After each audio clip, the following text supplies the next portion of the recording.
don't know how to use this. Ha! My only slide.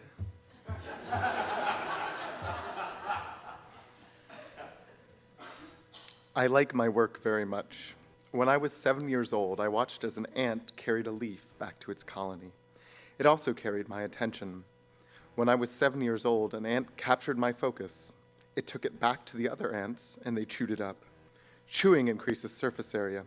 The surface area of my focus was greatly increased and distributed amongst the ant colony. The surface area of my focus was greatly increased and distributed amongst the ant colony. My attention entered the world of insects through a single ant. From that ant, it was distributed throughout the entire world of the insects, first from ant to ant, and then more widely within the insect community. My attention courses through the veins of the insect world's beating heart.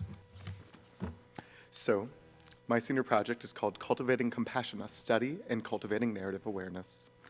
And that was a little tiny excerpt from the novel or novella that I've written in it. In my time here at COA, I have focused, I would articulate my focus in community building. And to me, it makes sense to build communities around two things, stories and food. I was one of those folks with Natalie in England. I've done a lot of internships in sort of the foodie things. And then I've taken a lot of classes in the sort of story things, from animation to anything Karen Waldron has ever taught. I was telling her yesterday that I think I've been in almost every term a class with her since I arrived and did a human ecology core course with her. So I designed a senior project wherein I wanted to explore how narratives could be used to cultivate a certain type of community, a compassionate community.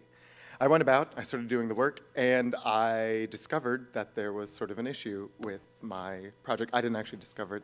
Another student helped me to figure it out. But what I was articulating and focusing on was a study in propaganda and rhetoric. Not what I was interested in, actually. I was attempting to teach myself how to tell stories to brainwash people into thinking one way. So I sort of shifted, and I worked on exploring how exactly I could work within systems to tell stories in different ways.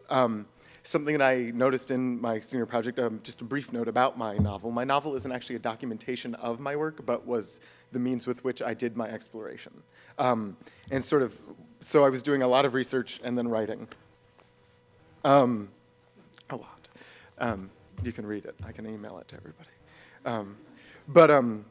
Something that I realized is that a myth and modern media news, things like that, CNN, have very similar structures.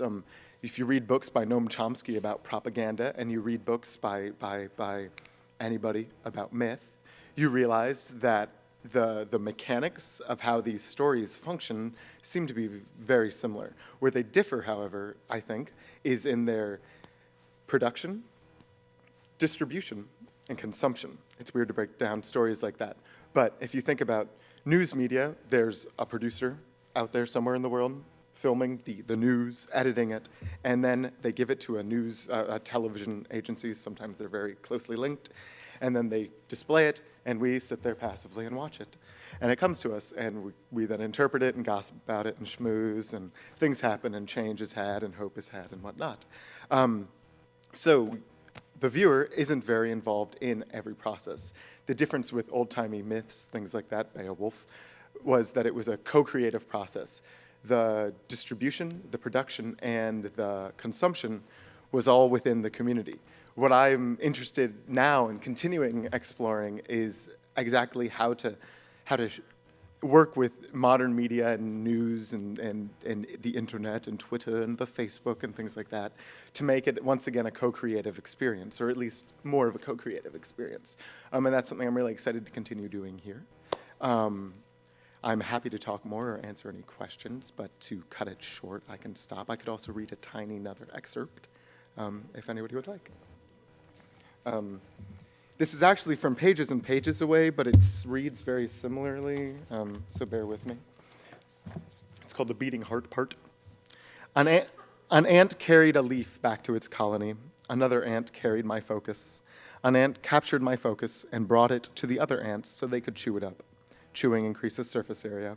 The surface area of my focus, of that which was me and my focus, was greatly increased and distributed amongst the ant colony. My focus entered the world of insects through a single ant. From that ant, it was distributed throughout the entire world of the insects. First from ant to ant, and then more widely within the insect community. My focus, and thus my attention, courses through the veins of the insect world. The insect world's beating heart is more steady than most still beating hearts. I'm distilled from time, remaining here now presently. An insect's location in time is different than a mammal's location in time, or even a plant's location in time. My focus is pumped through the beating heart of the insect world, with its location in time as someplace, but only once. There is this once. In this once upon a time, I am eaten eucharis and chewed grass. I am cud. I am dead. I had quills with which I wrote my life, and they had been buried beneath the ground.